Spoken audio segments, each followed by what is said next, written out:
The Emerald Camp was established prior to the Chernobyl disaster and was used by the families of military personnel working at the nearby Duga 2 radar facility. It served as a summer camp for children, providing them with a chance to spend time in a forested, rural environment and participate in recreational activities.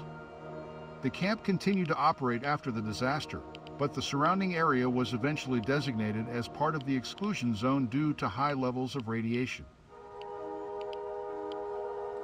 Unfortunately, it was mostly destroyed by forest fires in 2020. What you see is a virtual reconstruction of the original. The Young Pioneers were a massive Soviet youth organization for children aged 9–14. It was founded in 1922 and was modeled after the Scouts. The aim of the organization was to educate and politically indoctrinate young people in Marxist-Leninist ideology and to promote Soviet patriotism. The Young Pioneers offered young people opportunities for physical, cultural, and social development, encompassing activities such as camping, sports, and arts and crafts. They also participated in political and social events and various ceremonies and parades. Membership was seen as a rite of passage for young people. The organization was dissolved in 1991 with the collapse of the Soviet Union.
Kopachi Kindergarten is one of the last buildings standing in the village. It was abandoned and remains in a state of disrepair, but is still a popular tourist spot. Most other buildings in the area have been demolished and the ruins buried due to high radioactivity. You can read on the tin plate on the facade that it was built in honor of the 50th anniversary of the Great October Revolution in 1967. Typical preschool curriculum of the era emphasized the development of social skills and physical coordination. The basics of language, mathematics, and natural science were also taught. The curriculum was designed to prepare children for primary school and to instill a love of learning and a sense of civic responsibility. Unsurprisingly, it also aimed to promote Marxist ideology and values such as collectivism and equality. Yes, iodine-131 is especially dangerous for kids. Young thyroids absorb this radioisotope very quickly. Overall, children's cells divide more rapidly than adult cells, increasing the risk of cell damage from radiation exposure. Additionally, children's organs, bones, and tissues are still developing, which also makes them more vulnerable to the effects of radiation.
This is only one of many monuments in the exclusion zone commemorating World War II soldiers.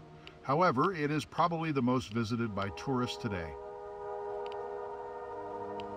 The inscription below reads, "Eternal glory to the heroes who fell in the battles for the freedom and independence of our homeland." The names of Kopachi residents who died in combat in World War II, as well as those soldiers who died during the liberation of Kopachi in 1943.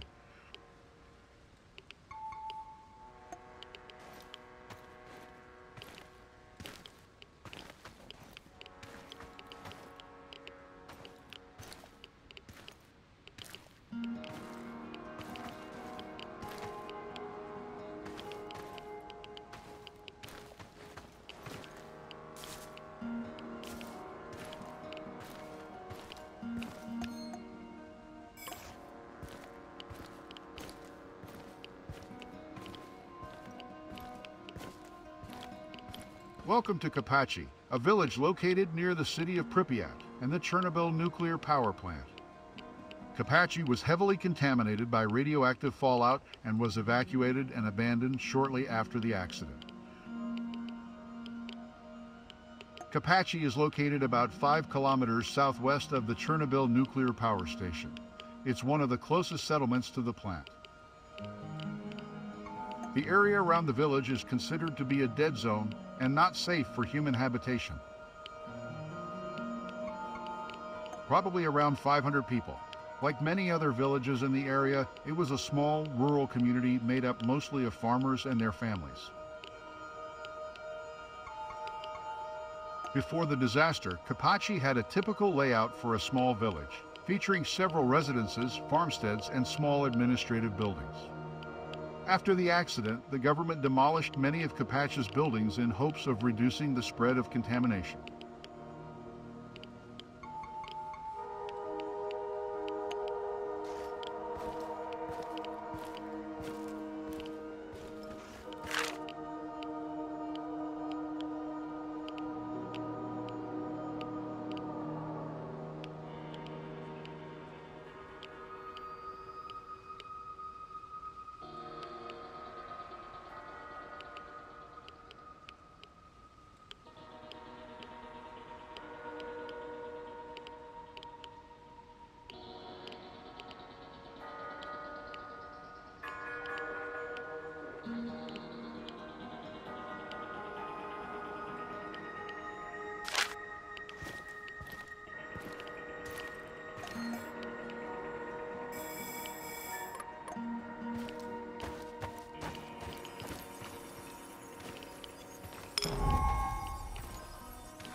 Did you know that during the cleanup, residential homes were literally buried? The top layer of contaminated soil was removed, surfaces were treated with special decontaminating solutions, and radioactive materials were buried. Cleanup also involved the demolition and disposal of heavily contaminated residential buildings in many villages in the exclusion zone. Approximately 115,000 people were resettled as a result of the Chernobyl disaster. It was necessary to protect people from harmful radiation, and the residents of several contaminated towns and villages were moved to safer areas. The evacuation and resettlement process was carried out by the Soviet government. It had a profound impact on the lives of those affected, and many struggled to adjust to their new circumstances. Despite the challenges, the resettlement was seen as a necessary measure to protect public health and limit the spread of radioactive contamination. Some individuals eventually returned to their homes inside the 30-kilometer exclusion zone. These individuals are known as self-settlers or samoseals. They are easily distinguished by their well-kept homes that stand out from the overgrown and dilapidated houses around them. As of 2016, approximately 180 people lived in the exclusion zone, with 80 of them residing in Chernobyl and 100 in nearby villages. Interestingly, most of the families who returned to the exclusion zone did so in the first year after the disaster. Today, they are mostly elderly and unable to relocate elsewhere. The exclusion zone is also home to approximately 3,000 workers who live on site part-time to provide security, rescue services, and administrative support. The self-settlers are not concerned about radiation levels, and they don't mind the increasing number of tourists visiting the ghost town. They have lived in harmony with nature for a long time and do not complain, despite their isolation from the rest of society.